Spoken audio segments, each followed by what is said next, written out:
안녕하세요. 평안하신가요? 예, 우리 좌우 앞뒤 인사하겠습니다. 안녕하세요.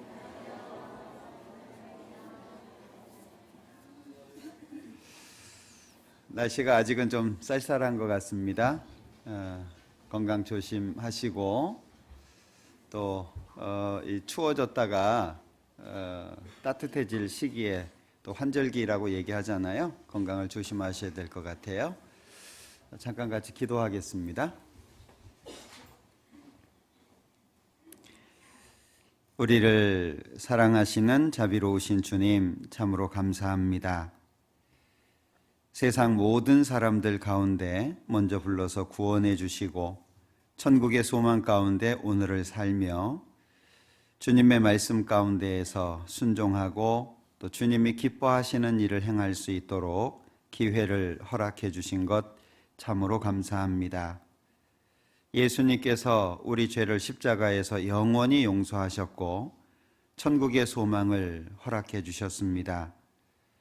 십자가의 모진 고난을 통해서 물과 피를 다 흘리시고 우리의 많은 죄를 영원히 용서해 주심으로 하나님의 자녀가 될 수 있도록 인도해 주신 것 참으로 감사합니다. 이제 주님의 그 큰 사랑 마음속에 담고 주님을 다시 만날 때까지 말씀에 순종하고 주님께서 하신 명령에 온전히 따르기를 원합니다. 주님의 이름으로 모이는 모든 곳마다 함께 해주시고 하나님의 영광과 은총이 늘 우리의 마음속에 충만할 수 있도록 도와주시기를 원합니다.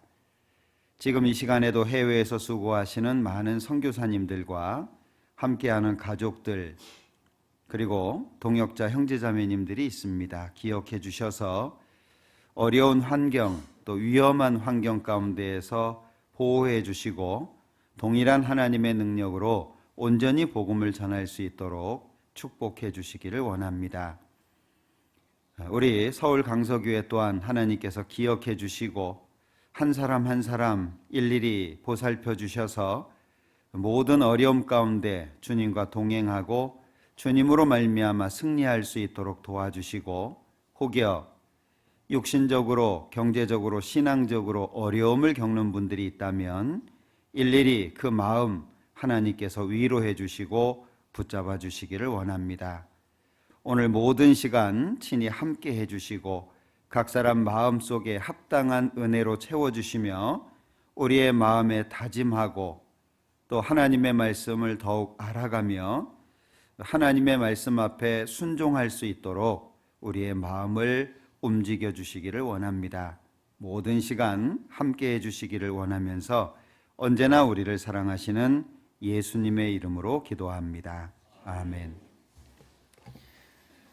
찬양 잘 했나요? 예, 잘한 것 같아요. 그죠? 예, 아침부터 일찍 나와서 좋은 찬양을 위해서 애써주신 우리 찬양부서라고 이름을 좀 바꾸기로 했죠.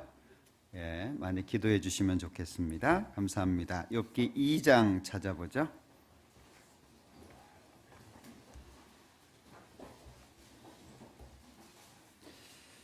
욥기 2장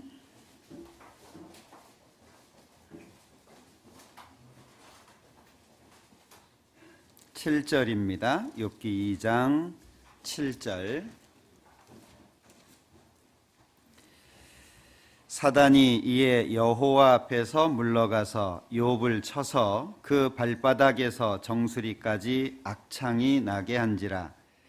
욥이 재 가운데 앉아서 기와 조각을 가져다가 몸을 긁고 있더니 그 아내가 그에게 이르되 당신이 그래도 자기의 순전을 굳게 지키느뇨 하나님을 욕하고 죽으라. 10절 같이 읽겠습니다. 그가 이르되 그대의 말이 어리석은 여자 중 하나의 말 같도다. 우리가 하나님께 복을 받았은즉 재앙도 받지 아니하겠느뇨 하고 이 모든 일에 욥이 입술로 범죄치 아니하니라. 거기까지입니다. 벌써 2019년도가 시작하고 두 번째 달을 보내고 있습니다. 시간이 너무나도 빠르게 지나가고 있습니다. 한번 지나간 시간이 다시 돌아오지 않는다는 건 우리 모두가 알고 있는 일입니다. 어떤 분이 그러시더라고요. 게으른 사람이 생각이 없는 사람이냐? 게으른 사람도 생각은 많이 합니다. 생각만 해서 문제죠. 생각한 것이 실현되기 위해서는 과정 속에서 수고하고 희생하는 것이 반드시 필요할 텐데 생각만 해서는 어떤 결과를 만들어낼 수가 없습니다. 올 한 해 어떻게 살아야 되겠다 많이 계획하셨을 거고 또 어떻게 해야 될 것을 차근차근 실현해 나가는 사람도 있을 거고 아직까지 출발을 못하신 분도 어쩌면 출발했다가 벌써 포기한 분도 계시지 않을까 싶은데 다시 한번 내가 어떻게 살아야 되겠다라고 생각했던 것을 기억하시고 올 한 해가 하나님 앞에서 귀한 열매를 맺는 그런 시간이 되기를 간절히 소망해 봅니다. 한 사람이 구원을 받기까지 얼마나 많은 사람이 기도를 했을까요? 예수님께서 이 땅에 오셨습니다. 그러나 요한복음에서는 자기 땅에 오매 자기 백성이 영접지 않았다 이렇게 표현합니다. 성경을 읽는 가운데 슬픈 내용들이 많은데 그 중에 한 말씀이죠. 자기 땅에 왔는데 자기 백성이 영접지 않는, 결국에 예수님을 십자가에 죽이게 되고 그 예수님께서 비참한 모습 가운데 형벌을 당하신 것을 우리가 압니다. 예수님께서 형벌을 당하신 것으로 인해서 세상의 많은 사람들에게는 구원의 문이 열렸습니다. 기독교의 힘이라고 하는 두 가지를 보면 첫 번째는 빈 무덤이라고 말을 합니다. 빈 무덤, 부활이죠. 그래서 기독교를 부활의 종교라고 얘기를 합니다. 죽음으로 끝나는 게 아니라 죽은 이후에 영원한 세계, 진짜 세계가 열리는 겁니다. 그래서 구원을 받은 사람들은 죽음이라고 하는 것이 끝이 아닌 새로운 시작인 거죠. 죽어서 없어지고 소멸되는 게 아니라 죽음으로 말미암아 새로운 시작을 하게 되는 겁니다. 부활의 종교죠. 그리고 또 한 가지는 순교자의 숫자입니다. 왜냐하면 예수님께서 우리에게 명령하신 게 두 가지가 있어요. 성경을 잘 읽어보시면 예수님께서 두 가지를 명령하셨는데 하나는 성찬식입니다. 그래서 우리가 자주 하지는 못하지만 집회가 끝나는 그날은 성찬식을 하려고 꼭 준비를 합니다. 왜냐하면 예수님께서 직접 명령하신 거거든요. 그리고 또 한 가지가 뭐냐면 전도입니다.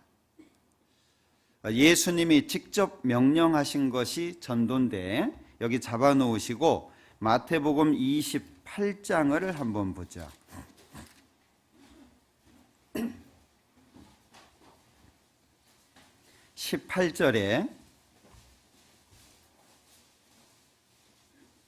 18절입니다. 예수께서 나와 일러 가라사대 하늘과 땅의 모든 권세를 내게 주셨으니 그러므로 너희는 가서 모든 족속으로 제자를 삼아 아버지와 아들과 성령의 이름으로 세례를 주고 내가 너희에게 분부한 모든 것을 가르쳐 지키게 하라. 볼지어다 내가 세상 끝날까지 너희와 항상 함께 있으리라 하시니라. 여기 너희는 가서 모든 족속으로 제자를 삼아 19절이죠. 이게 전도에 관련된 말씀입니다. 이것을 마가복음에서는 좀 더 구체적으로 말씀하셨죠. 너희는 온 천하에 다니면서 만민에게 복음을 전파하라 라고 말씀합니다. 우리는 예수님 때문에 구원을 받게 됐습니다. 예수님이 피 흘리시고 희생당하지 않으셨다면 우리는 구원을 받을 수가 없었습니다. 그 예수님께서 나를 죽기까지 사랑하셨는데 우리에게 부탁하신 게 두 가지라는 거예요. 하나는 성찬식이고 하나는 전도하는 문제입니다. 그래서 우리는 주님 오실 때까지 주님이 기뻐하시는 전도를 하고자 합니다. 근데 이게 쉽지가 않죠. 말씀 들어봅시다 그런다고 듣는 것도 아니고요. 얼마나 많이 기도를 해야 되고 얼마나 많이 눈물을 흘려야 되고 많은 시간 그가 말씀을 듣게 되기를 위해서 애쓰는 게 필요합니다. 한 번 듣는다고 구원을 받습니까? 두 번, 세 번, 어떤 사람은 10번, 어떤 사람은 100번 이상까지도 듣습니다. 그동안 전도하는 사람의 마음은 얼마나 안타깝고 중간에 포기하고 싶은 때가 얼마나 많겠어요. 근데 왜 포기를 못하죠? 내가 사랑하는 주님이 나한테 부탁하신 거예요. 우주 만물을 창조하신 하나님께서 나에게 직접 부탁하신 겁니다. 고린도 후서, 욥기는 잡아 두시기 바랍니다. 고린도 후서 5장입니다. 15절 저가 모든 사람을 대신하여 죽으심은 산자들로 하여금 다시는 저희 자신을 위하여 살지 않고 오직 저희를 대신하여 죽었다가 다시 사신 자를 위하여 살게 하려 함이니라. 구원받은 사람의 삶의 방향이 대신 죽어주신 예수님을 위한 삶이다 라고 말씀하고 있는 겁니다. 그런데 그 아래 보면 구체적으로 예수님을 위한 삶이 뭘까? 밑에 설명이 돼 있죠? 18절 모든 것이 하나님께로 났나니 저가 그리스도로 말미암아 우리를 자기와 화목하게 하시고 또 우리에게 화목하게 하는 직책을 주셨으니 예수님이 십자가에 죽으심으로 하나님과 죄인이었던 내가 화목하게 됐습니다. 화목하게 하실 뿐 아니라 화목하게 하는 직책을 우리에게 주셨습니다. 예수님은 십자가에서 죽으셨고 그것을 믿은 우리는 그 사실을 전합니다. 직책이죠. 그래서 19절 이는 하나님께서 그리스도 안에 계시사 세상을 자기와 화목하게 하시며 저희 죄를 저희에게 돌리지 아니하시고 화목하게 하는 말씀을 우리에게 부탁하셨느니라. 예수님이 내 죄를 영원히 용서했다는 사실을 우리는 믿었습니다. 그 믿은 사실을 또 다른 사람에게 전해주기를 하나님께서 부탁하신 겁니다. 십자가에서 죽어주신 예수님이 명령하셨고 우주 만물을 창조하신 하나님께서 우리에게 부탁하셨습니다. 그렇기 때문에 그리스도인과 전도라고 하는 것은 뗄래야 뗄 수 없는 관계입니다. 다시 말하면 전도는 그리스도인의 존재 그 자체라는 거예요. 만약에 그리스도인이 전도하지 않으면 그리스도인이라는 이름이 안 맞다는 겁니다. 그러면 우리가 어떻게 예수님을 위한 삶을 살고 예수님이 명령한 대로 살 수 있을까? 이 부분을 좀 생각해 보면 쉬운 것부터 좀 해야 될 것 같아요. 처음에 구원을 받으신 분들이라든지 또는 전혀 교회를 다니지 않은 상태에서 구원을 받으신 분들은 성경이 많이 어려울 겁니다. 그래서 그 성경과 친해지는 연습을 좀 하셔야 돼요. 제일 첫 번째로 성경 제목을 좀 외우셔야 돼요. 성경 제목을. 어려울까봐 이 성경 제목을 가지고 찬송을 만든 성경 목록가가 있어요. 우리 은장에 끝내주게 잘하십니다. 지금 하시라 그러면 할 거예요. 은장에 한번 해볼까요? 은장에? 다 하시죠? 그 밥만 먹으면 하시는 거잖아요. 자, 은장에 같이 해보겠습니다. 자, 시작. 창세기, 민수기, 신명기, 여호수아, 사무엘,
잘하시죠?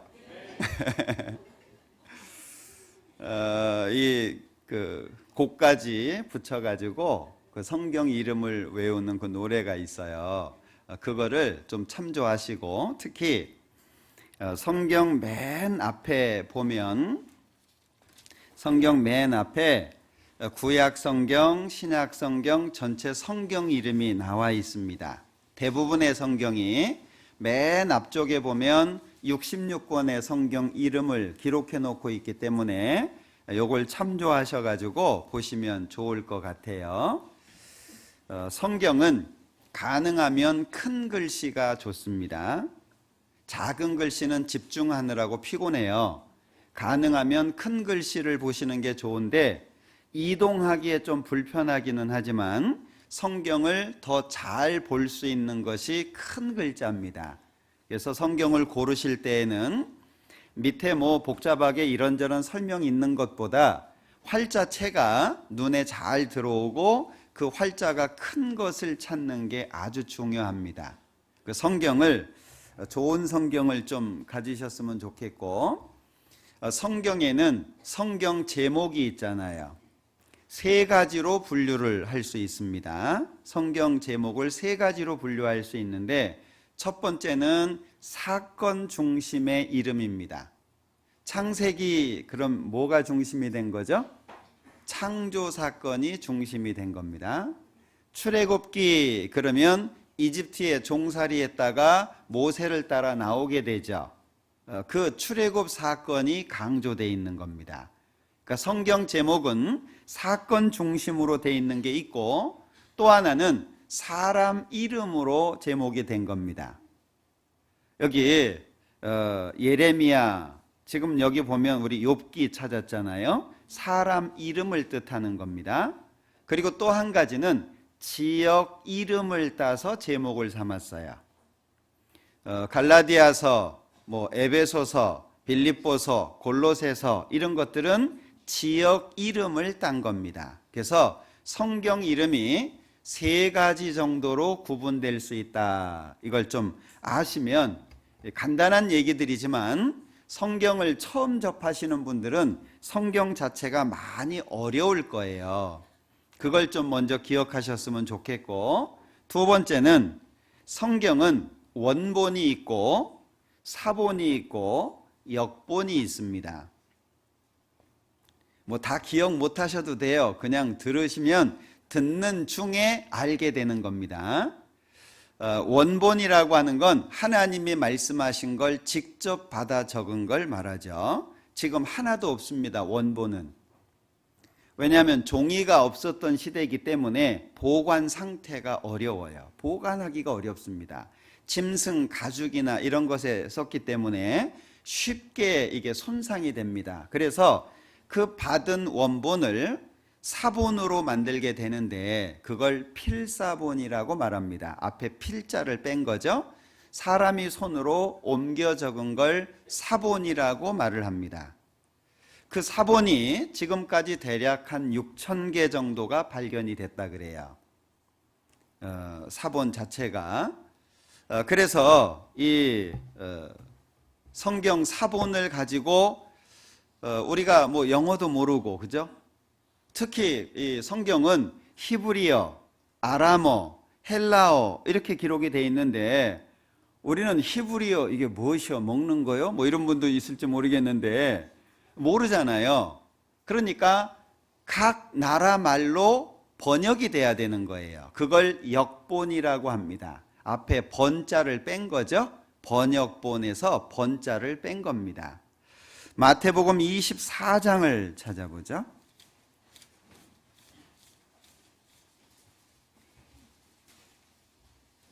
마태복음 24장 14절. 이 천국 복음이 모든 민족에게 증거되기 위하여 온 세상에 전파되리니 그제야 끝이 오리라. 자, 이 말씀이 원어가 전파된다는 걸까요? 이 천국 복음이 모든 민족에게 증거되기 위하여 온 세상에 전파될 거다 그랬는데, 그러면 원어가 전파된다 이런 의미면 우린 태어나면서부터 히브리어 배워야 돼요. 헬라어를 배워야 됩니다.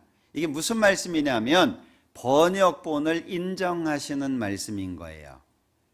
자, 미국에 삽니다. 영어 잘합니다. 근데 한국 사람입니다. 영어가 불편한 거 아세요? 사람에게 있어서 가장 편안한 언어는 모국어입니다. 지금 전 세계에서 영어를 많이 쓰기는 하지만 어떻게 우리 영어 우리 모국어 됩니까? 제 놀라운 것은요, 미국 군인과 결혼해가지고 한 20년 가까이 산 자매님을 뵌 적이 있어요. 제가 미국에 갔을 때. 그런데 코미디를 보잖아요. 그러면 자기 남편은 웃어요. 근데 자기는 왜 웃는지 모르겠대요. 그분 영어 잘하거든요. 20년 가까이를 미국 남편하고 산 거예요. 영어 하는데 불편함이 없으신 분입니다. 그런데 이 남편이 웃는데 자기는 멍하니 있는 거예요. 왜 웃지? 이 농아인들이 되게 그러거든요. 이 농아인들 문장 구조가 참 어렵습니다. 그래서 여러분들이 듣는 걸 진짜 감사하셔야 돼요. 저는 못 봤는데 동막골이라는 영화가 있었던 것 같아요. 뭐 북한군이 넘어오고 뭐 이런 얘기 같은데, 거기에 보면 한 여자가 약간 정신이 나간 건가요? 그래가지고 이렇게 꽃을 이렇게 머리에다가 꽂았어요. 예? 제가 잘 설명은 못 드립니다. 본 게 아니라서. 그런데 그 대사 중에 꽃을 꽂았습니다. 이런 대사가 나오나 봐요. 예? 그러면 그 행동과 그 대사를 보면 우리 건청인이라고 보통 얘기합니다. 듣는 게 건강한 사람이다, 그런 뜻인데요. 일반인들은 웃어요. 너무 재밌어가지고 그 상황이, 그 대사가. 근데 농아인들은 못 웃습니다. 웃지를 못해요. 꽃을 꽂았습니다. 어쩌라고. 말 속에 문화가 담겨져 있고 깊은 의미가 담겨져 있으니까 우린 그걸 알아요. 그죠? 익숙하니까. 그게 웃을 수 있어요. 근데 농아인들은 못 웃습니다. 예를 들면 우리가 교제하는 걸 발을 씻어준다 이렇게 표현하잖아요. 발 씻으러 간다. 이해 못합니다. 농아인들은. 발 씻으러 가? 왜? 집에 물 떨어졌대? 이해를 못해요. 언어라는 게 그런 거예요. 문화거든요. 문화. 영어를 아무리 잘하는 사람도 미국 사람일 수는 없는 거예요. 근데 이제 어떤 사람들은 뭐 어떤 영어 성경의 번역이 잘 됐다, 그게 뭐 하나님만의 영감이다라고 얘기하지만 사실 그것은 몰라서 하는 얘기입니다. 이 언어라고 하는 건 모국어처럼 이해하고 모국어처럼 받아들일 수는 없어요. 아무리 다른 나라 말을 잘해도. 그러면 이 천국 복음이 모든 민족에게 증거된다고 했는데 방법이 뭐냐 하는 거예요. 히브리어, 헬라어, 아니면 영어, 아니면 라틴어. 우리 천주교 같은 경우에 우리나라 초기에도 예배를 라틴어로 드렸어요. 천주교에서. 그러니까 신도들이 뭔 소리인지 모르는 거예요. 일어나니까 따라 일어나고 뭐 정얼정얼. 왜냐하면 라틴어를 모르면 신부가 될 수 없었거든요. 뭘 알아듣겠어요? 그냥 하는 대로 따라 하는 거죠. 자, 이 말씀은 성경이 각 나라 말로 번역이 되어서 전해질 것이 인정된 말씀이라는 거예요. 우리는 이 번역본을 보고 있습니다. 그러니까 원본이 있고 사본이 있고 번역본이 있는데 우리는 한국말로 번역된 걸 지금 보고 있는 거예요. 그걸 좀 이해하시면 좋을 것 같습니다. 왜 제가 이런 말씀들을 드리냐 하면 기본적인 것을 잘 모르고 시작을 하면, 기초가 다져지지 않으면 그 위에 많은 걸 쌓기가 어렵습니다. 기초라고 하는 말 가끔 제가 드리는데, 이 기초라고 하는 말 자체가 원래 땅을 파고 거기에다가 그 막돌이라고 합니다. 이런저런 돌들, 그런 작은 돌들을 집어넣습니다. 그리고 다져요. 다지고 그 위에다가 초석이라고 하는 돌을 올려놓습니다. 초석. 그 초자가 주춧돌 초자입니다. 상상해 보세요. 왼쪽에 돌석자가 있습니다. 그 위에 나무가 2개 있어요. 그리고 밑에 바르다라고 하는 변형된 정자가 있어요. 그러니까 기초석이 뭐냐면 돌 위에다가 나무를 제대로 세우는 거예요. 그러니까 그 기초인데 작은 돌을 놓고 막 다져가지고 그 위에다가 초석을 놓고 그 위에 기둥 세우는 거거든요. 그 막돌을 집어넣고 다지는 작업을 기초를 다진다 이렇게 말해요. 이해되시나요? 그 작업이 굉장히 중요한 겁니다. 지금 이 황룡사 목탑이죠. 나무로 지은 겁니다. 9층이에요. 지금 터만 남겨져 있습니다. 그런데 그 터를 가보면은요, 그 초석을 놓은 자리가 64개가 있어요. 88이 64 해가지고요, 아주 이 높은 건물을 쌓을 수 있는 기초를 가지고 있다라고 하는 거죠. 뭐든지 마찬가지예요. 성경도 기초를 다진다라고 하는 게 아주 중요합니다. 이걸 잘 모르잖아요. 그러면 이거 특별하다 그러면 솔깃해지는 거예요. 이것만이 진짠데 그러면 솔깃해져요. 사단은 교묘한 말로 사람을 미혹합니다. 창세기를 보면 사단의 역사를 잘 알 수 있죠. 창세기 3장입니다.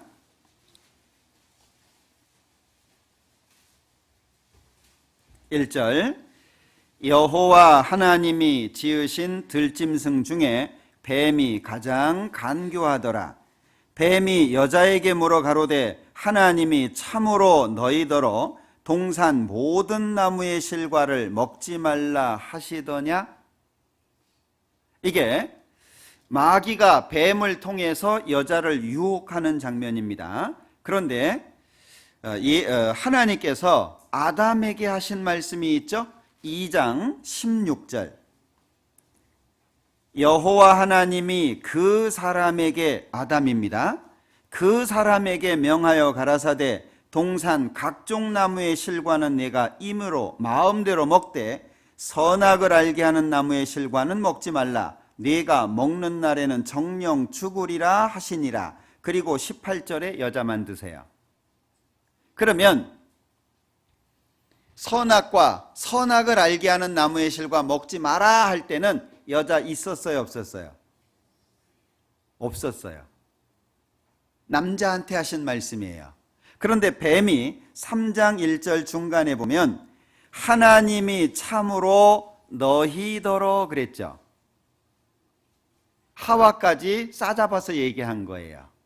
그러면 하와는 뭐라고 얘기해야 돼요? 그 말씀하실 때 나는 없었어. 우리 남편한테 얘기한 거니까 남편한테 물어봐. 이러면 돼요. 근데 왜 하와가 2절에 여자가 뱀에게 말하되 동산 나무의 실과를 우리가 먹을 수 있으나 너희더러, 그러니까 여자가 뭐라 그래요?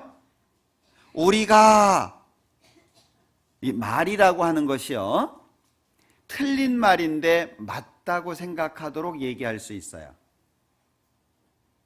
그러니까 사기당하잖아요. 보이스피싱 이런 거 왜요? 예전에요, 저희 집에 전화가 왔대요. 우리 둘째가 사고 쳐가지고 지금 큰일 났다고, 돈 얼마 보내야 된다고. 애가 옆에 자고 있는데 애가 자고 있는데 빨리 돈 보내라고. 근데 그렇게 사기당한 분들 많죠. 맞는 말인 것처럼 얘기를 합니다. 근데 틀린 거거든요. 자, 이 여자가 한 말이 맞아요, 틀려요? 틀린 겁니다. 왜 틀렸을까요? 기초가 명확지 않으니까 그러는 거예요. 기초가 튼튼하지 않으니까 혼란스러운 겁니다. 마치 위조 지폐에 대한 얘기 들으셨죠? 어떤 사람이 위조 지폐 감별하는 직업을 갖기 위해서 갔는데 진짜 돈만 계속 보라고 하는 거예요. 이 사람 생각에는 가짜 돈이 어떤 것이 있는지를 좀 알아야 구분할 수 있겠다라고 생각을 했는데 계속 진짜 돈만. 근데 왜 진짜 돈만 배웁니까? 그거하고 틀린 건 다 가짜예요. 근데 가짜 돈이 뭐 몇 개나 될까요? 가짜 돈은 계속 나오는데 그 바뀌는 것마다 계속 연구하다 보면요, 그거 연구하다가 시간 다 가요. 그러니까 진짜를 명확하게 알고 그것과 다른 건 다 가짜예요. 그죠? 성경이 그런 거예요. 기초를 다진다라고 하는 것 자체가 간단한 문제도 아니고 이게 쉬운 것도 아닙니다. 가장 중요한 건 기초입니다. 우리 저쪽 100층 넘는 빌딩이 서 있잖아요. 그죠? 잠실 쪽에. 그런데 잘 보세요. 그렇게 높은 건물을 올리려면 더 중요한 게 뭐죠? 그만큼 견고한 기초를 만드는 거예요. 우리 신앙적인 부분도 마찬가지입니다. 우리가 보는 이 성경이 하나님의 영감에 의해서 완전히 기록됐다는 것을 믿으셔야 돼요. 자, 성경 번역이 잘 됐다라고 하는 걸 어떻게 알 수 있을까? 몇 가지 생각해 보면 돼요. 첫 번째, 이 성경이 창조주 하나님만이 진짜 신이라고 하는 걸 알려주더냐? 자, 우리가 지금 보고 있는 이 성경을 공부해 보니까 하나님만 진짜 창조주더라, 그걸 알게 해주더냐? 그리고 또 한 가지는 이 성경만이 하나님의 말씀이고 진리인 것을 알게 해주더냐? 그리고 또 한 가지는 오직 예수님만 구세주고 예수님을 통해서만 구원받을 수 있다고 가르쳐 주냐? 그런가 하면 예수님의 피로 구원을 받으며 하나님과 화목해지는 것을 이 성경을 통해서 알게 되더냐? 그런가 하면 성경으로 인해서 삶의 변화가 이루어지느냐? 계속된 구원의 역사가 나타나느냐? 구원받은 사람들이 현재의 고난을 견디고 신앙 안에서 영원하고 신령한 것을 바라보면서 사느냐? 이거 살펴보면 돼요. 그러면 이 성경이 번역이 잘 됐는지 안 됐는지를 알 수 있어요. 여러분들 스스로 판단할 수 있죠. 성경에서 제일 중요한 사건 하나 꼽으라고 하면 뭐가 있을까요? 제일 중요한 사건, 이거저거 다 빼버리고 제일 중요한 사건, 십자가입니다. 십자가가 없으면 성경 있으나 마나고 하나님 계시나 마나예요. 어쩌다고? 하나님은 거룩하신데 나는 죄인인데 십자가 없으면요, 나는 심판받고 지옥 가는 사람이 되는 거예요. 이 성경에서 가장 중요한 한 사람을 꼽으라면 누가 될까요? 예수님입니다. 그래서 성경의 주인공은 하나님과 예수님이에요. 그걸 우리에게 알게 하는데 이 성경이 부족하지 않습니다. 그러니까 내가 정확한 것을 알고 있으면 흔들리지 않는다는 거예요. 자, 또 한 가지는 성경을 기록한 목적을 정확하게 아는 거예요. 성경을 왜 썼을까? 왜 우리에게 성경을 주셨을까? 요한복음 5장을 한번 보죠.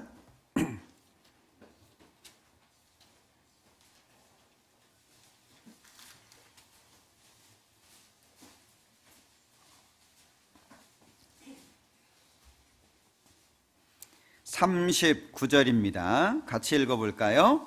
너희가 성경에서 영생을 얻는 줄 생각하고 성경을 상고하거니와 이 성경이 곧 내게 대하여 증거하는 것이로다. 여기 성경을 기록한 목적이 뭐냐? 영생 얻는 겁니다. 영생 얻는 걸 성경에서 빼버리면 성경은 아무런 의미가 없는 거예요. 자, 요한복음 자, 끝으로 한번 가보죠. 21장 25절, 요한복음 21장 25절. 예수의 행하신 일이 이 외에도 많으니 만일 낱낱이 기록된다면 이 세상이라도 이 기록된 책을 두기에 부족할 줄 아노라. 자, 예수님이 하신 일이 많은데 그걸 낱낱이 기록한다면 이 책 어디다 두겠냐? 그 많은 분량을. 그럼 뭐죠? 필요한 것만 기록하신 거예요. 우리한테 필요한 것만. 20장 30절. 예수께서 제자들 앞에서 이 책에 기록되지 아니한 다른 표적도 많이 행하셨으나 오직 이것을 기록함은 너희로 예수께서 하나님의 아들 그리스도이심을 믿게 하려 하며 또 너희로 믿고 그 이름을 힘입어 생명을 얻게 하려 함이니라. 목적이 뭐죠?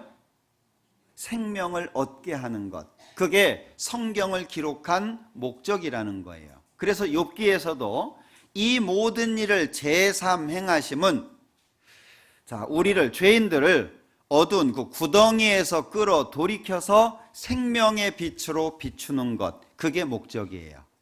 그러니까 성경 그러면 목적이 뭐냐? 생명 얻게 하는 거, 영생 얻게 하는 거, 이게 목적인 거예요. 그러니까 성경을 기록한 목적을 정확하게 알면 성경을 이해하는 데 굉장히 도움이 됩니다. 왜 예수님이 전도하라고 명령하셨는지, 왜 구원받은 사람들이 고난과 어려움 속에서 견뎌야 되는지, 그리고 역사 속에서 수많은 사람들이 예수님을 증거하다가 죽었는데 왜 그런 일들이 생기게 되는 건지, 성경을 기록한 목적을 정확하게 알면 내가 어떻게 살아야 될지에 대해서 알게 되는 거예요. 누가복음 15장을 한번 보죠.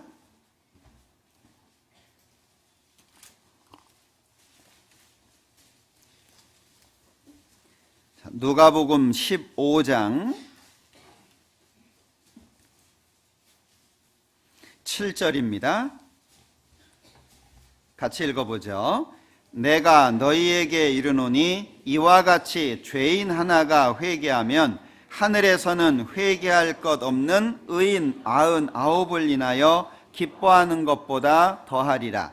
저기 죄인 한 사람이 돌아오는 거하고 의인 99명하고 비교를 했어요. 여기 의인 99은 하나님 앞에 의인인 겁니다. 심판에서 면해진 사람을 말하는 겁니다. 근데 의인 99명하고 누구하고 비교했습니까? 죄인 한 사람 돌아오는 거하고. 그럼 하나님은 무엇을 더 기뻐하신다는 거예요? 의인 기뻐 안 한다, 그 뜻이 아닙니다. 의인을 기뻐하시지만 죄인 하나가 돌아오는 것과는 비교 안 되는 거예요. 하나님의 관심이 어디에 있습니까? 지옥 갈 사람이 구원받는 데 있는 거예요. 그럼 우리는 뭐 해야 되죠? 그 일을 하는 거예요. 그게 자연스러운 거예요. 전도라고 하는 것이 짐이 되는 게 아니고 무거운 굴레가 되는 게 아니고 주님의 명령을 순종하는 것이며 구원받은 사람들에게는 기쁨이 되는 거예요. 왜? 우리가 어렵지만 전도해서 구원받으면 누가 기뻐하세요? 나를 구원하신 주님이 기뻐하시잖아요. 그러니까 우리가 전도하려고 애를 쓰는 겁니다. 어려움도 견디려고 하는 거예요. 선물도 사주고, 그리고 초대해가지고 식사도 대접을 하고, 여기에 있는 우리를 위해서 얼마나 많은 눈물이 흘려졌을까요? 한 번에 구원을 받으신 분도 있지만 오랜 시간 괴롭히다가 구원받은 분도 계시잖아요. 들들들들 옆에 있는 사람 볶다가 그 구원받으신 분들 꽤 있죠. 얼마나 많이 울었을까요? 자, 구원을 받고 나면 제일 먼저 뭐가 생각나시던가요? 형님이 저를 전도해 주셨는데 저희 형님은 구원받고 제가 제일 먼저 생각이 났대요. 저는 구원받고 저희 아버님이 제일 먼저 생각이 났어요. 내가 천국 가는데 천국 가는 이 사실을 말을 안 할 수 있을까? 지옥이 있다는 거 확실히 알고, 천국이 있다는 거 확실히 알고, 심판이 있다는 거 확실히 알고, 나는 천국 가게 됐는데 천국 같이 갑시다 말을 안 할 수 있을까? 안 할 수가 없어요. 저희 아버님은 너무 강하셨어요. 산신제까지 지내셨던 어머님이, 저희 지금 계신 어머니께서요, 이 절에 가서 병이 나셨거든요. 대수술을 하시고 계속 병치를 하셨는데 절에 다니시게 되면서 그 병이 나았어요. 그러니까 얼마나 신봉을 하겠어요. 제 이름이 절 여러 곳에 종에 새겨져 있어요. 왜냐하면 이렇게 땡 치면 소리가 울려 퍼지는 것처럼 거기다가 글 이름 올려놓으면 잘 된다고. 예? 여기저기에다가 어떤 분은 막 기아장에다가 뭐 복 해가지고 막 그러잖아요. 그러니 하나님 믿으세요, 이게 통하겠습니까? 너무 안타까운 거예요. 그 당시에 같이 교제를 했던 자매님 한 분, 부모님이 구원을 받았어요. 청년의 모임에 나가면 그 자매님이 계속 간증을 하는 거예요. 우리 부모님 구원받아가지고 너무 좋습니다. 이렇게 구원받았어요. 저렇게 구원받았어요. 막 간증을 하는 거예요. 근데 그 집이 자매가 셋이 있었어요. 그러니까 막 한 사람이 한두 번만 해도 번갈아 하면 몇 번씩이나 하는 거잖아요. 듣는 저는 짜증이 나는 거예요. 막 속에서 부글부글 끓어요. 우리 아버지는 저런데, 우리 아버지는 이 변화될 기미가 안 보이는데 막 한두 번만 했으면 됐지 뭘 또 하냐. 막 그 간증 들을 때마다 제 속이 뒤집어지는 거예요. 한 번은 날 잡아가지고요, 연락도 안 드리고 집에 갔어요. 밤에. 저희 아버님이 파주 쪽에 계시거든요. 그 당시에는 뭐 교통편이 좋지 않아가지고 서울역에서 기차를 타고 내려가는 방법이 있었습니다. 연락도 안 하고 한 밤 11시쯤 아들이 왔으니 이게 막 사고 치고 도망온 것처럼 보일 거 아니에요. 그 두 분을 딱 앉혀놓고 제가 한 3시간 정도 설교한 것 같아요. 한 2-3시간. 창세기부터 막 집회 때 들었던 내용 기억나는 대로 그냥 막 계속 얘기를 했어요. 막 한 2-3시간을요. 근데 이상하게 듣긴 잘 들으시더라고요. 저 두 분이, 아버님 어머님이 잘 들으세요. 다 듣고 나서 한 말씀 하셨어요. 미친놈.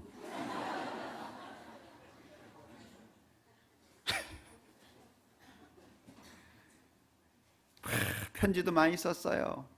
눈물 흘리면서 아버님 말씀 들으셔야 된다고 막 편지 막 5장, 6장, 10장 뭐 편지 많이 썼습니다. 그런데 나중에 저희 아버님 구원받고 하시는 말씀이 한 장도 안 읽었대요. 그 많은 편지를 한 장도 안 읽었대요. 대문 나가면서 다 찢어버렸다고. 그냥 놔둘 수 있습니까? 그러니까 계속 집에 갈 수밖에 없죠. 어쨌든 만나야 뭔 얘기를 하게 되니까. 그 희한한 것은요, 저희가 집에를 딱 갔다 오면 집에 문제가 생기는 거예요. 한 번은 집에 딱 갔다 왔는데 그 당시에 이제 돼지를 좀 키웠는데요, 저희 아버님이 뭐 몇 마리 키운 거니까요. 새끼를 낳는데 새끼가 그냥 그날 다 죽었어요. 이유가 없이. 하필이면 그날. 에? 하루 이틀이라도 앞뒤에 죽었으면 좋았을 뻔했는데 하필이면 그날. 한 번은 갔다 왔는데 그날 돼지우리에 불이 났어요. 한 번은 갔다 왔는데 저희 아버님이, 야, 집에 오지 마. 우리 아들 없어도 돼. 에? 우리끼리 잘 살 테니까, 아들 없어도 되니까 절대 오지 마라.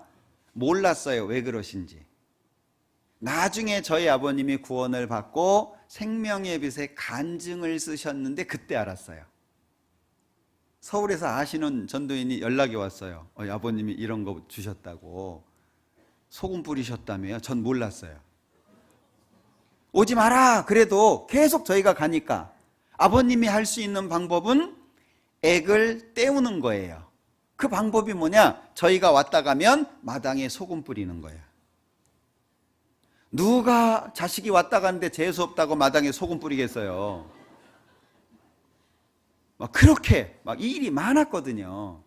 그렇다고 안 갈 수 있습니까? 집에 가서 기도하잖아요. 그럼 뒤통수가 뜨끈뜨끈합니다. 밥 먹을 때 기도하면 느낌이 있죠, 느낌. 야, 이러다 한 방 날라오겠다 뭐 이런 거 있잖아요. 안 할 수가 없어요. 왜? 천국 있는 게 틀림없고 지옥 있는 게 틀림없는데 조금 어려움이 있고 안 받아들인다고 해서 내가 말 안 할 수 있냐? 그럴 수는 없다는 거죠. 저희 아버님이 5년 뒤에 저희 친어머님은 15년 뒤에, 친어머님은 이제 돌아가셨는데요. 안전할 수가 없어요. 저희 친어머님 15년 전도했는데요. 저희가 교회당에서 결혼식을 했거든요. 어머님이 스님을 모시고 왔어요. 교회당에서 결혼식을 했는데 목사님은 앞에서 성경 펼쳐놓고 잘 살아라 그래놓고 스님은 저 뒤에서 이러고 계시고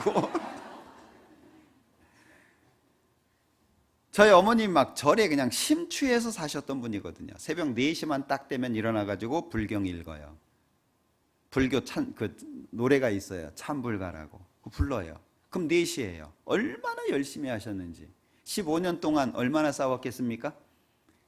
넌 이제부터 내 자식 아니다. 막 자식 안 됐다가 다시 붙였다가 막 다시 잘랐다가 다시 붙였다가 막 얼마나 싸웠겠어요. 그런데 천국과 지옥이 없으면 전도 안 해요. 저는 천국 지옥 없으면 전도할 필요 있습니까? 그냥 내가 교회 다니면서 마음 잡고 나 편안하게 살고 성경 읽으면서 그냥 위로받고 그러면 돼요. 근데 천국이 없어요? 이게 문제인 거예요. 구세군 아시죠?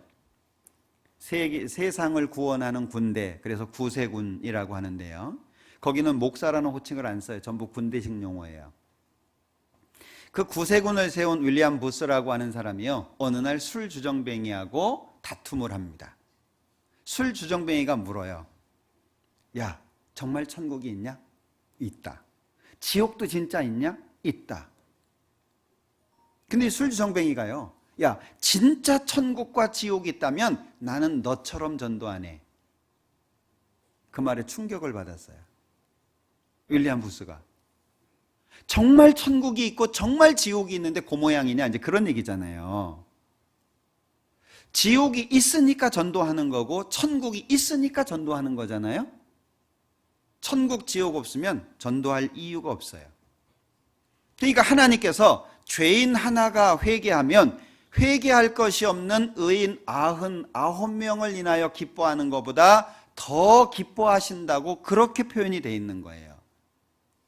근데 우리 전도 안 하면 하나님 뜻대로 살 수 있을까요? 없죠. 그래서 성경의 기초가 중요한 거예요. 성경을 기록한 목적이 뭐냐 하는 거예요. 왜 성경을 기록했냐? 그냥 교회당 편하게 왔다 갔다 하라고 기록한 거냐? 아니면 하나님의 뜻, 분명한 뜻이 있는 거냐? 그걸 아는 것이 아주 중요하죠. 이 성경은 66권이 모아져 있습니다. 그래서 맨 앞에 보면 성경, 전서 이렇게 돼 있죠. 합본판이라는 거예요. 66권을 모아놓은 것이 지금 우리가 보고 있는 성경입니다. 구약이 39권이고 신약이 27권입니다. 외우기도 쉽죠? 3927. 외우기 쉽죠? 그래서 어떤 분들 그 집의 번호가 그 번호예요. 응? 괜히 얘기했나 보다.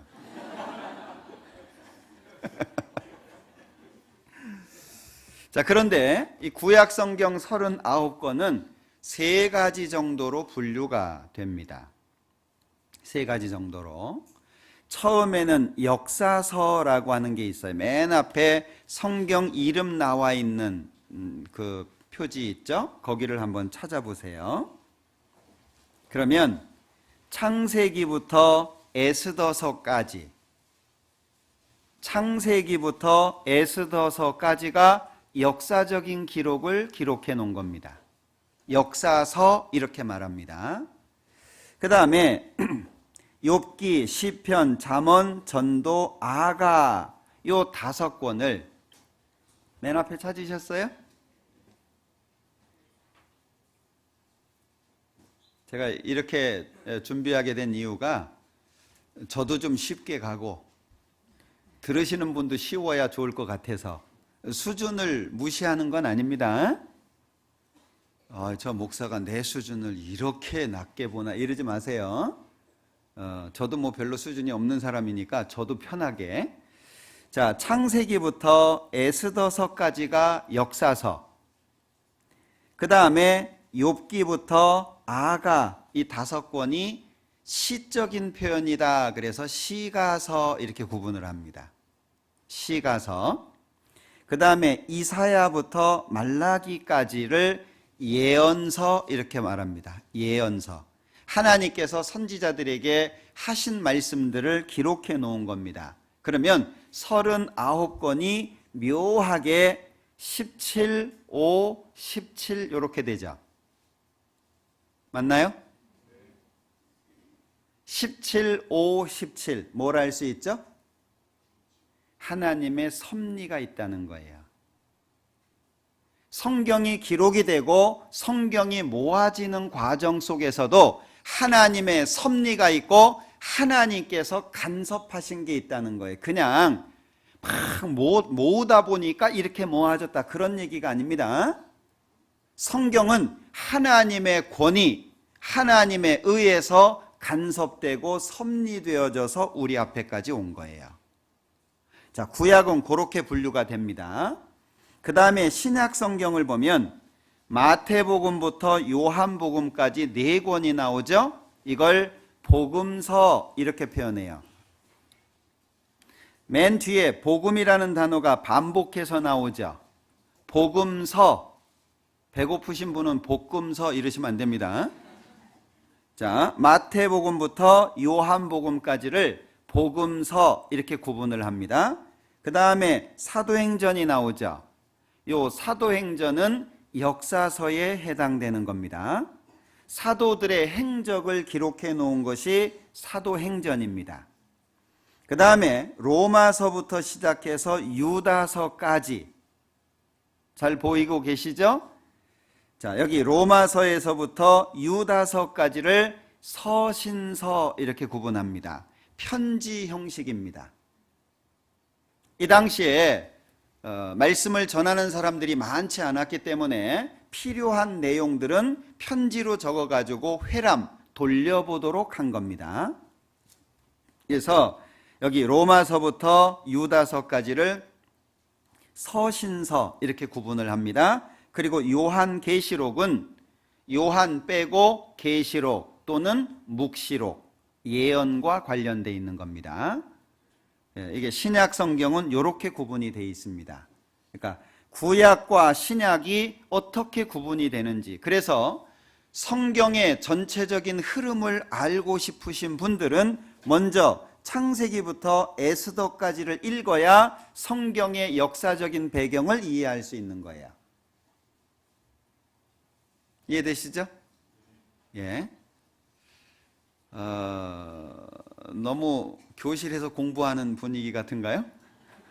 자, 그래서 성경의 역사를 그 기본적인 배경을 이해하고 싶으신 분은 창세기부터 에스더까지를 쭉 연결해서 읽어보시면 좋고, 특히 구원받은 지 얼마 안 되신 분들은 구약 성경이 좀 어렵습니다. 구약은 실제 세계사, 역사적인 배경과 연결되어 있기 때문에 역사에 관심이 많으셨던 분들 아니면 어렵습니다. 그러니까 구약은 일단 좀 놔두고, 구약 중에 구원받은 이후에 처음 많이 읽어야 되는 것이 잠언, 전도서, 시편입니다. 시편은 형식이 시입니다. 시. 신앙을 가지고 있는 사람들이 삶 속에 겪게 되는 많은 내용들을 시적으로 표현해 놓은 것이 시편입니다. 150편까지 있는데 거의 절반 정도가 다윗이 기록한 겁니다. 그러니까 잠언, 전도, 시편, 요거는 많이 읽어보시면 좋을 것 같아요. 그리고 신약 성경 가운데에서는요, 로마서, 요한복음. 요한복음은 예수님이, 하나님이 사람의 몸을 가지고 이 땅에 오셨다, 예수님의 신성을 강조한 게 요한복음이에요. 이건 이제 차차 배우시게 될 겁니다. 개략적인 걸 좀 말씀을 드리고 싶어서 그래요. 우리 최근에 구원받으신 분들도 많고 새로 오시는 분들도 많고, 그래서 기본적인 걸 좀 알고 가야 되겠다 싶은 생각에 말씀을 드리는 겁니다. 자, 로마서, 그 다음에 요한복음, 그리고 신앙생활이 뭐냐, 신앙생활을 어떻게 해야 되는 거냐, 이걸 구체적으로 알고 싶으신 분들은 베드로 전서를 읽으시면 됩니다. 베드로 전서를. 믿음이 뭐냐, 믿음과 관련돼서 알고 싶으신 분들은 로마서를 읽어보시면 됩니다. 믿음의 정의, 믿음이라는 게 도대체 뭐냐, 그게 로마서에 담겨져 있습니다. 교회가 뭐냐 알고 싶으신 분들은 에베소서. 교회 안에서 이루어지는 사귐, 교제라는 것이 있는데 교제가 뭐냐 이걸 알고 싶으신 분들은 빌립보서. 자, 교회의 주인이 되시고 교제의 중심이 예수님인데 예수님 그가 누구냐 그걸 알고 싶으신 분들은 골로새서. 그러니까 성경마다 설명하고자 하는 내용이 다 이렇게 있어요. 그러니까 그런 것들을 좀 기억하셨다가 말씀을 이렇게 들으시면, 읽으시고 들으시고 그러면 읽은 내용이 설교 속에 나와요. 그러니까 일단은 통독이 필요합니다. 그래서 처음에 구원받으신 분들은 로마서 많이 읽어보시기 바랍니다. 로마서. 어느 정도 읽었다 싶으면 마태복음부터 계시록까지, 마태복음부터 계시록까지를 한 두세 번 읽으셨다 그러면 창세기부터 요한계시록까지, 그렇게 해서 우리가 성경 말씀을 들을 때, 설교를 들을 때 배경 지식을 가지고 뭔가를 설명하면 이거 이 얘기, 이거 이 얘기, 다윗 그러면은 이스라엘의 두 번째 왕, 이게 와야 되잖아요. 그죠? 스데반 그런데 스데반? 그러면 앞에서 설교는 설명 없이 지나가는 경우들이 많거든요. 그 내용을 이해하지 못하면 말씀이 재미가 없어요. 네? 드라마를, 아주 재밌는 드라마를요, 소리를 완전히 꺼놓고 이렇게 보셔요. 진짜 재미없습니다. 금방 주무실 거예요. 그러니까 성경도 알고 들어야 깊이가 생기고 이해가 되도록 돼 있는 겁니다. 그래서 적어도 이 창세기부터 시작해가지고 요한계시록까지를 최소한 구원받으신 지 1년 정도 됐을 때 2번 이상은 하셔야 돼요. 2번 이상은. 그러니까 이거는 짐이 아닙니다. 재밌어요. 성경 재밌습니다. 성경 읽으시면서 감동받으실 수도 있고 울 수도 있고 벅차오르는 그 감격에 의해서요 놀라운 경험들을 하실 수 있어요. 성경 정말 재밌어요. 맛있습니다. 성경처럼 맛있는 책은 없어요. 그런데 잘 모르면 맛없어요. 입맛 떨어지면 아무리 맛있는 것도 맛있는지 모르잖아요. 그래서 이 기초에 관련되어 있는 내용을 잘 기억하시면 좋을 것 같고, 구약의 포커스는 하나님의 존재를 드러내는 목적입니다. 구약의 목적은, 구약은 약자가 약속입니다. 구약, 구는 오래전, 옛날, 약은 약속. 신약은, 신은 새로운 거, 똑같이 약속입니다. 그러니까 성경은 약속의 책이라는 걸 알 수 있죠. 약속, 옛 약속, 새 약속. 구약에 하셨던 약속이 신약에 성취되는 겁니다. 그러니까 구약을 읽어보면은요, 하나님의 위대함, 하나님의 거룩함, 그리고 하나님의 완전한 부분이 계속 드러납니다. 그러니까 그 하나님 앞에 사람은 어쩌죠?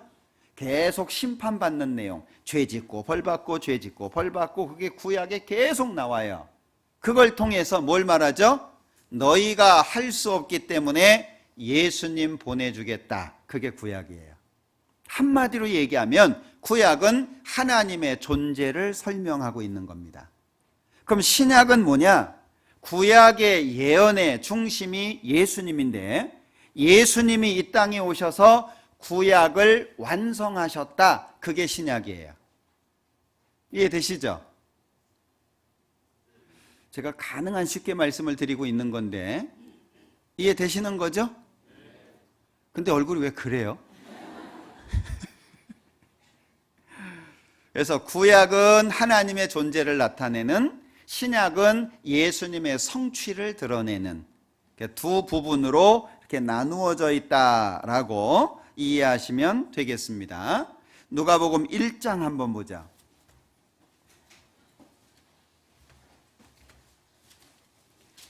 자, 누가복음 1장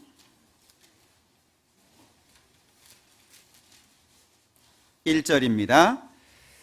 우리 중에 이루어진 사실에 대하여 처음부터 말씀의 목격자 되고 일꾼된 자들의 전하여 준 그대로 내력을 저술하려고 붓을 든 사람이 많은지라.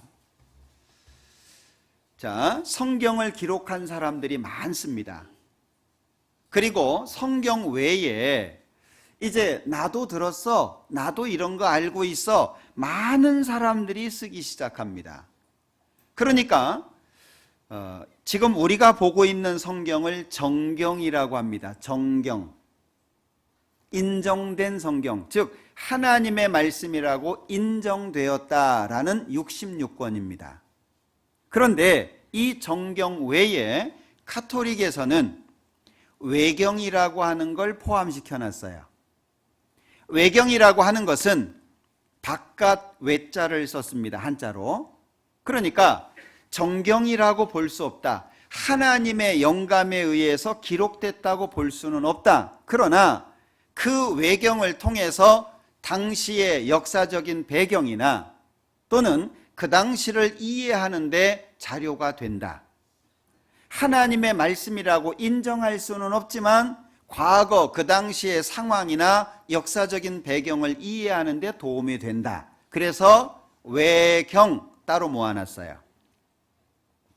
그러니까 성경은 정경이 있고 외경이 있다. 이렇게 하시면 되겠어요. 그리고 또 한 가지는 위경이라는 게 있어요. 위경. 위가 거짓 위자를 쓴 겁니다. 그러니까 이 위자가 들어간 것은요, 이거는 역사적인 배경도 볼 수 없고 하나님의 말씀이라고 인정할 수도 없다. 그걸 따로 분류해 놨는데 그걸 위경이라고 합니다. 위, 거짓 위자를 써서. 이제 카톨릭에서 성경 권수가 많다라고 얘기하는 것은 외경과 위경을 모아놔서 그래요. 그래서 권수가 많은 겁니다. 우리가 보고 있는 이 66권의 성경을 정경이라고 합니다.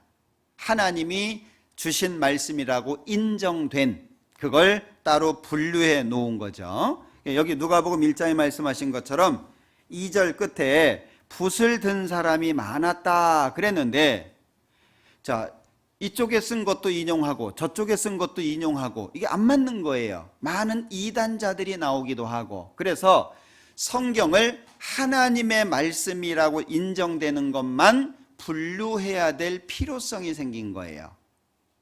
그래서 구약 많은 것들 중에 39권, 신약 27권, 그래서 요것만이 하나님의 감동에 의해서 기록된 거다라고 모아놓은 겁니다. 그래서 성경 전서 이렇게 부른다는 거죠. 이것을 처음에는 통독하는 것이 필요하고 성경을 한 20번 정도 보신 이후에는 부담 갖지 마세요. 한 5년이면 20번 읽을 수 있어요. 좀 더 잡을까요? 그럼 좀 줄일게요. 한 10번 정도 보시면, 10번 정도 보시면 그 다음부터는 정독을 하셔야 돼요. 정독이라고 하는 건, 통독이라고 하는 건 전체적인 흐름을 보기 위해서 읽는 것이고, 정독이라고 하는 것은 그 당시의 상황, 또 문자가 가지고 있는 특징, 그리고 구체적으로 이 내용에 대해서 살펴보는 걸 정독이라고 합니다. 우선은 통독을 하시고 그 다음에 정독이 필요한데 각자의 믿음에 따라서 달라요.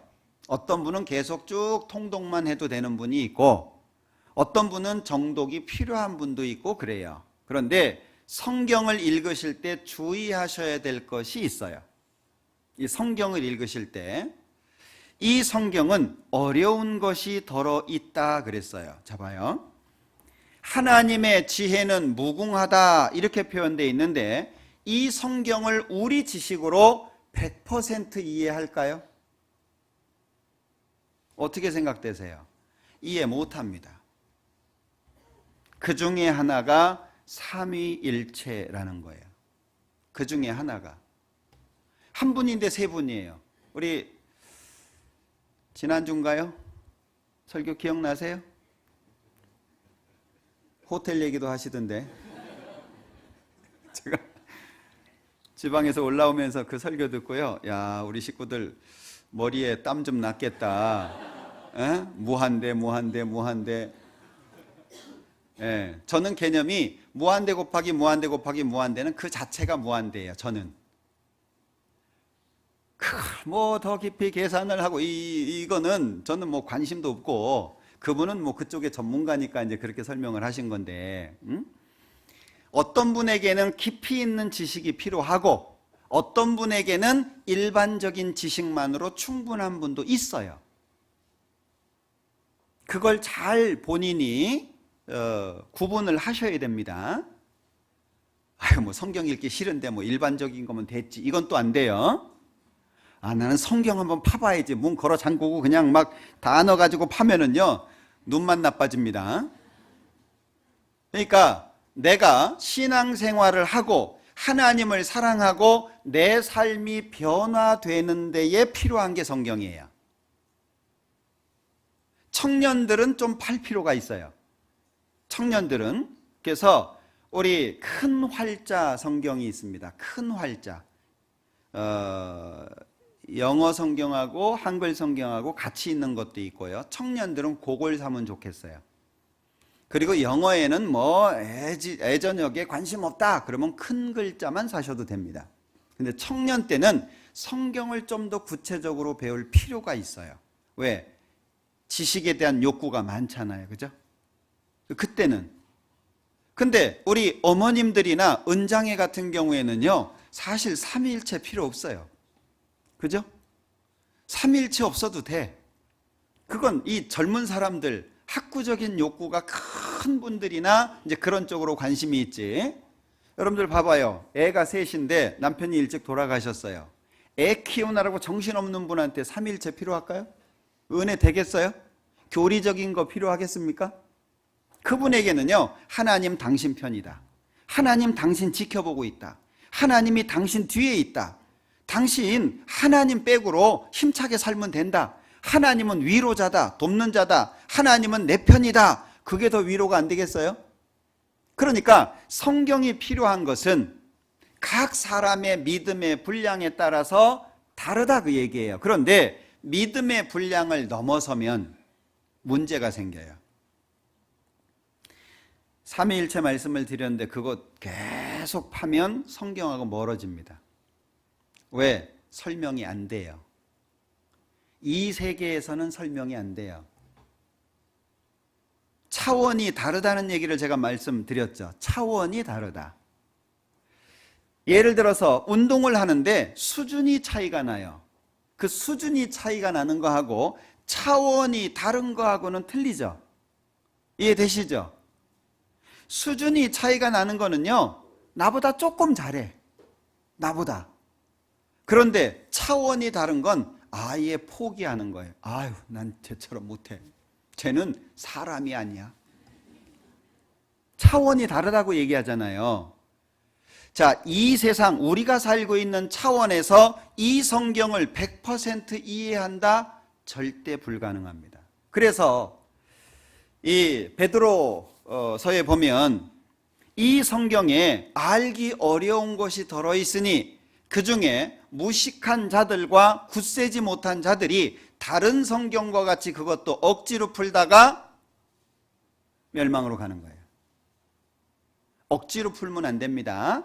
내 믿음의 분량에서 받아들여지는 것이 기준이 돼야 돼요. 잘 모르겠다 그러면은요 넘어가세요. 그러면 내 믿음이 성장했을 때 그게 또 들어와요.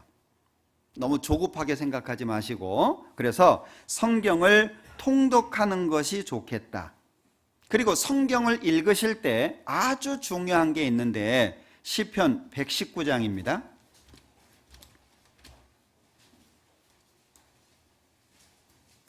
시편 119장 18절 18절 같이 읽어보죠.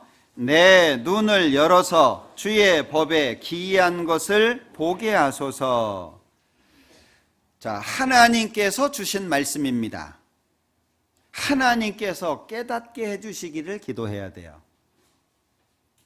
이 말씀은 하나님이 우리에게 주신 말씀입니다. 그렇기 때문에 하나님, 내가 말씀 읽을 건데 이것을 제 믿음의 분량에 맞게 깨닫도록 도와주십시오. 성경 안 읽으면서 그리스도인이다 그럴 순 없어요. 그리스도인인데 성경 안 읽어요 그럴 순 없습니다. 성경은 다 읽으셔야 돼요. 혹시 은장이 같은 경우 뭐 눈이 나쁘다든지 눈이 아프다든지 뭐 이러신 분들은 들으세요. 이렇게 낭독해 주는 것도 있거든요. 들으셔야 돼요. 어찌 됐든 말씀과 가까이 있는 것이 아주 중요합니다. 그래야 그 말씀이 내 마음을 움직여 줄 수 있는 기회가 생겨요. 지금 당장은 아니더라도, 그래서 성경을 읽으실 때 반드시 하나님이 도와달라는 기도를 꼭 하셔야 됩니다. 왜? 성경이 깨달아지는 목적은 다른 사람에게 써먹기 위해서가 아니고 내 자신을 바꾸기 위해서입니다. 이걸 잘 기억하셔야 됩니다. 성경을 많이 알아가지고 누구한테 써먹으려고 하면 안 됩니다. 말씀은 이용당하시지 않습니다. 말씀은 깨달아지는 목적, 깨닫게 해주시는 목적이 뭐냐면 나를 보라는 거예요. 나를. 내가 바뀌어지고 내 삶이 변화되고 하나님 앞에 더욱 무릎을 꿇게 하는. 근데 그게 잘 안 되잖아요. 그럼 구원받고 시간이 지나면서 마음이 삐딱해져요. 다른 사람 비난해요. 원래 한이 있는 사람은 임금 세우면 안 된다고 하거든요. 한이 있는 사람. 우리 역사 속에 대표적인 분이 있었죠. 한이 있으면은요, 그 사람 임금 되잖아요. 그럼 그 한을 풀어요. 신앙생활 가운데에서도요, 세상에서 무시당하고 이 세상에서 이 좀 낮은 쪽에서 계셨던 분들 있잖아요. 무시하는 게 아닙니다. 이분들은 정말 성경 잘 보셔야 돼요. 왜냐하면요, 교회 안에서 한을 풀으려고 그래요. 세상에서 인정받지 못한 걸 교회 안에서 풀으려고 그래요. 이분들이 신앙의 연수가 높아지잖아요. 그럼 말 함부로 합니다. 세상에서 받았던 것을 교회에서 풀으려고 하는 거예요. 이거 조심하셔야 됩니다. 한 사람 한 사람의 속에 성령께서 계시기 때문에 누가 누구를 무시할 수 없는 거예요. 그런데 신앙이 잘못 잡히잖아요. 말씀이 나를 비추는 쪽이 아니라 다른 사람을 비추는 쪽으로 되잖아요. 그러면은요, 교회 안에서 주인 행세하려고 합니다. 우두머리 행세하려고 그래요.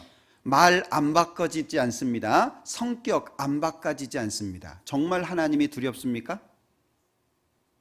근데 아무리 얘기해도 안 돼요. 아무리 얘기해도. 그리고 나는 원래 성격이 이렇게 생겨 먹었대요. 그런 분들은 임원하면 안 돼요. 말이 강하고 말이 날카롭고 다른 사람 위에 군림하려고 하고 남을 무시하고 다른 사람을, 특히 그래서 이게 많이 이렇게 배움이 적다든지 경제적으로 어렵다든지 또는 세상에서 대접받지 못하시는 분들의 특징이 뭐냐면요, 많이 배우거나 있는 분들을 의도적으로 무시합니다. 대놓고 사람 앞에서 창피 주고요. 왜? 그 속에 있는 게 나오는 거예요. 여러분들, 우리는 하나님 앞에 인격이 바뀌어져야 돼요. 사람 앞에가 아니고, 말 함부로 하고, 그리고 임원을 하는데 임원으로 인정받지 못하고, 이런 분들의 대부분의 특징이 그런 모습들이에요. 다른 사람이 아파하는 걸 신경 못 써요. 왜? 자기가 못 바꿨으니까. 그 말씀 잘못 읽은 거예요. 하나님 잘못 배운 거예요. 곡식이 익을수록 고개를 숙이는 것처럼 신앙 안에서 하나님과 가까워지고 하나님의 뜻을 제대로 배우는 사람이라면요, 겸손해질 수밖에 없고 다른 사람 때문에 내가 낮아질 수밖에 없어요. 성경을 읽는 것은 기도 가운데, 그리고 나를 비추는 목적으로 보는 겁니다. 말이 날카로워서 한 사람이 실족됐는데 신경 안 쓰는 거예요. 여전히 그렇게 말을 하는 거예요. 나는 원래 이래. 하나님 앞에 결코 그럴 수 없습니다. 말 싸나우신 분들은 다 바꿔야 돼요. 말 날카로우신 분들은 다 바꿔야 돼요. 진짜입니다. 우리 교회가 더욱 하나님 앞에 쓰임을 받고 더욱 하나님의 능력 가운데 있기 위해서는요, 그런 분들이 바뀌어야 돼요. 만약에 바뀌지 않는다면 하나님의 일 계속할 수 없어요. 앞으로. 다른 사람한테 문제를 주는데 그분이 임원하면 안 되잖아요. 그리고 하나님이 인정하시지 않습니다. 성경을 읽는 것, 하나님 앞에 기도하고, 목적은 나를 비추는 거예요. 다른 사람은 하나님이 알아서 하실 거예요. 예수님께서 베드로에게 말씀하셨습니다. 나를 더 사랑하냐 이 사람들보다? 예, 내가 주를 사랑하는지 주께서 아십니다. 3번이나 질문하셨어요. 그리고 하시는 말씀이, 네가 젊어서는 네가 원하는 대로 돌아다녔지만 늙어서는 다른 사람이 네게 띠를 띨 것이고 원치 않는 곳으로 끌고 가리라. 이는 어떠한 죽음으로 하나님께 영광을 돌릴 것을 말씀하신 거다. 그래 놓고 이 베드로가요, 그 말씀을 듣고 나서 보니까 요한이 있는 거예요. 네? 요한이, 예수님 죄는 어떻게 된대요? 예수님이 뭐라 그러셨어요? 자, 요한복음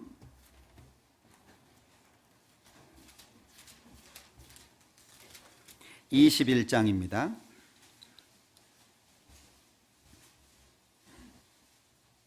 20절, 21장 20절. 베드로가 돌이켜 그랬죠? 21절. 이에 베드로가 그를 보고 예수께 여짜오되 주여 이 사람은 어떻게 되겠삼나이까?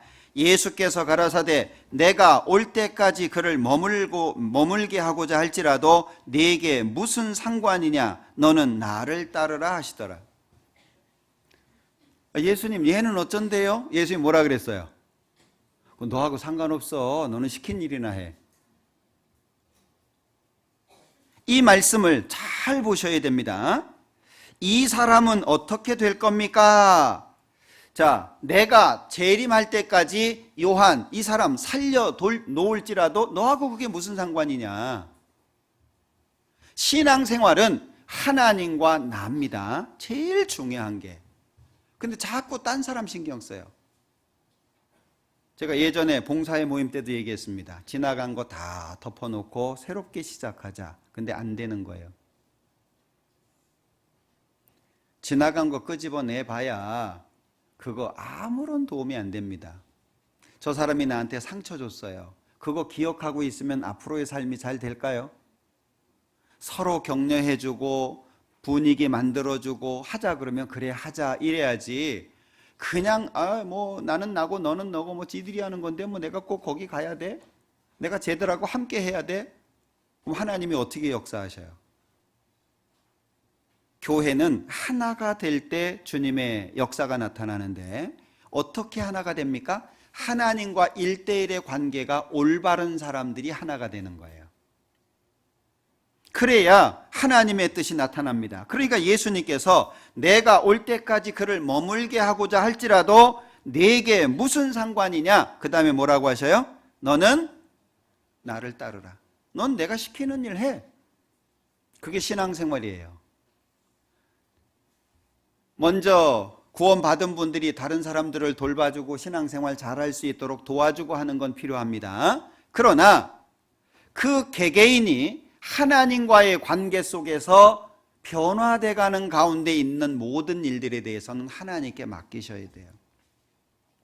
나처럼 만들려고 하지 마세요. 나처럼 만들려고 하지 마세요. 나도 하나님 앞에 불완전한데 나처럼 만들어서 뭐 할 거예요? 하나님과 가까워지도록, 성경과 가까워지도록 그렇게 만들어줘야 돼요. 어떤 사람이 한 말입니다. 아이들은 가르치는 대로 배우지 않는다. 가르친다고 배웁니까? 가르치는 대로 배우지 않는다. 그러나 본대로 배운다. 가르치는 대로 배우는 게 아니고 보는 대로 배우는 거예요. 다시 말하면 가르침을 받는 것보다 더 중요한 게 뭐냐? 어떻게 하는지 보는 거예요. 이 사람 구원받아가지고 한 10년 됐는데 이 사람 어떻게 살지? 이 사람 임원하고 있는데 이 사람 어떻게 살지? 그게 앞에서 설교하는 것보다 더 큰 영향력을 갖는다 그 얘기예요. 그런데 뭐 오래됐다는 사람, 봐도 별 볼 일 없네. 이 사람도 뭐 그러네. 뭐 말은 구원받았다고 하는데 뭐 말도 함부로 하고 뭐 이 틀렸네. 그러면은요 이미 그 사람 마음속에서 하나님의 역사가 멀어져요. 그럼 누가 멀어지게 하는 거예요? 먼저 구원받았다고 하는 사람이. 그래서 먼저 구원받았다라고 하는 건 자랑거리만 되는 게 아닙니다. 의무감이 그만큼 커지는 거예요. 구원받은 지 오래됐다면 그렇게 살아야 돼요. 그래서 꼭 기도하시는 게 중요합니다. 그리고 매일 일정한 분량을 읽도록 노력하셔야 돼요. 막 하루 날 잡아가지고 하루 종일 성경 읽고 그 다음부터 한 달은 쉬고 막 이러면 안 됩니다.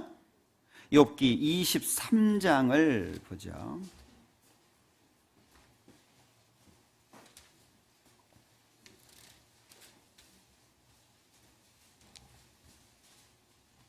욥기 23장 10절입니다. 나의 가는 길을 오직 그가 아시나니 그가 나를 단련하신 후에는 내가 정금같이 나오리라. 내 발이 그의 걸음을 바로 따랐으며 내가 그의 길을 지켜 치우치지 아니하였고 내가 그의 입술의 명령을 어기지 아니하고 같이 읽죠. 일정한 음식보다 그 입의 말씀을 귀히 여겼구나. 말씀을 귀중히 여긴다는 거예요. 무엇보다 귀중히 여기냐? 일정한 음식보다. 하루 3번 꼭 드셔야 되잖아요. 밥 먹는 때 꼭 먹어야 되잖아요. 안 먹으면 문제 생기죠. 그 밥을 먹는 것보다 말씀을 더 귀하게 여겼다. 그래서 매일 읽을 수 있는 시간을 빼놓으셔야 돼요. 우리는 24시간을 삽니다. 그러나 최소한 30분은 하나님 시간으로 빼놓으셔야 돼요. 최소한 1시간은 빼놓으셔야 됩니다. 우린 23시간으로 살아야 돼요. 나머진 하나님 시간이에요. 기도하고 성경 읽고 묵상하고 하루 중에 반드시 그 시간이 있어야 됩니다. 그리스도인 구원받은 사람이라고 해놓고 그게 안 되면 안 돼요. 여러분들 운동하는 데는 서너 시간 금방 지나가죠. 성경 서너 시간 읽으려면요. 밥은 자연스럽게 먹을 수 있습니다. 성경은요. 내가 읽으려고 하는 의지 그리고 하나님의 뜻을 발견하려고 하는 인내 이게 아주 중요한 거예요. 공부는 무엇으로 합니까? 공부해 보신 분들은 아시죠? 공부는 뭐로 해요? 엉덩이로 하잖아요. 응? 공부는 머리로 하는 게 아닙니다. 공부는 엉덩이로 하는 거예요. 공부 못하는 사람들의 특징이 있죠. 붙어있지를 못해요. 앉았다가 일어나요. 앉으면 일어나기 바빠요. 그래 놓고 하는 말 다 했다. 성경도 엉덩이입니다. 인내가 필요한 거예요. 이 위대하신 하나님의 말씀이 내가 읽어야지 그런다고 은혜가 줄줄줄줄 넘치고 막 하나님의 사랑이 펑펑 쏟아져 가지고 막 내 마음에 꽉 차 가지고 막 그러겠습니까?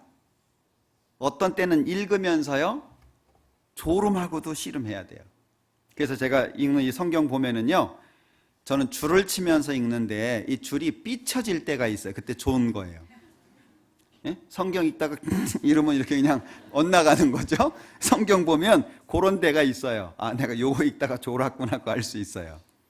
싸워야 돼요. 우리가 뭔가를 얻어내기 위해서는 반드시 그만한 희생이 지불돼야 됩니다. 거저 주어지는 건 아무것도 없어요. 그래서 일정한 분량으로 읽을 수 있도록 노력해라. 그리고 읽은 내용 중에 마음속에 은혜가 된 것이 있다면 반드시 기록으로 남겨라. 응? 성경에다가 쓰든 아니면 따로 노트를 준비해서 쓰든 성경을 읽다가 내 마음에 은혜가 된 거 있잖아요. 그걸 반드시 남겨라, 기록으로. 내 정신은 왔다 갔다 해도 기록은 남는다. 예? 은혜가요 왔다가 갑니다. 그런 노래도 있죠. 왔다가 그냥 간다고. 분명히 은혜를 받았는데 시간 지나면 뭔 은혜인지 몰라요. 분명히 성경을 읽고 너무 좋았거든요. 그런데 시간 지나면 어디 말씀인지도 생각이 안 나고 뭔지도 생각이 안 나요. 근데 기록이 남겨져 있으면 그 지나간 기억나지 않는 그 옛날의 기억을 끄집어 올 수 있어요. 여러분들 옷가게 가면 옷을 높은 데 걸고 내리는 그 손잡이 대가 있죠. 예? 예, 그게 기록이에요, 기록. 옛날 기억을 소환시킬 수 있어요. 그 내용을 보면 짤막하게라도 보면. 그래서 성경에라든지 아니면 노트에라든지 반드시 얻은 은혜에 대해서 기록으로 남겨라. 그래서 구원받은 사람은 반드시 노트를 가지고 다니셔야 됩니다. 노트. 은장에는 제외입니다. 네. 좋으시죠, 은장이? 네. 이런 혜택도 있어야죠.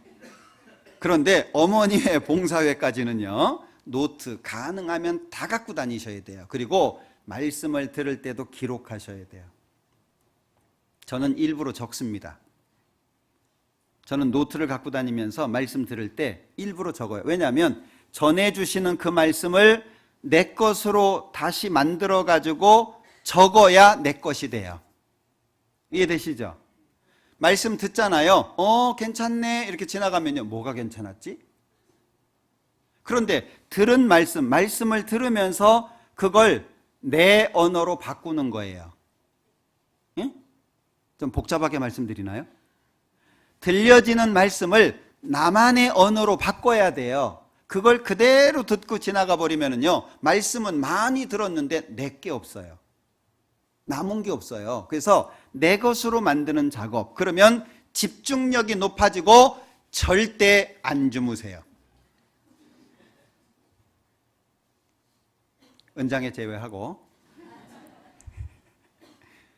그렇게 하셔야 돼요. 그게 1년, 2년 지나가잖아요. 그러면 단단한 기초가 됩니다. 그러면 그 위에 하나님의 신령한 집이 지어지는 거예요. 그렇게 하셔야 됩니다. 오늘 본론은 제목만 읽어놓고 말씀을 못 드렸네. 그래도 시간 됐으니까 끝내야 되겠죠? 예. 하여튼 은혜가 여러 가지죠? 예. 위장의 은혜도 필요하니까. 예. 하여튼 성경을 이렇게 친하게 접할 수 있도록 만드는 게 중요하니까 성경과 친해지셔야 돼요. 그래야 하나님의 은혜를 많이 얻을 수 있습니다. 잠깐 기도하죠. 우리를 사랑하시는 자비로우신 주님 감사합니다. 우리를 구원하실 뿐 아니라 귀한 말씀 주시고 또 배울 수 있도록 도와주신 거 감사합니다.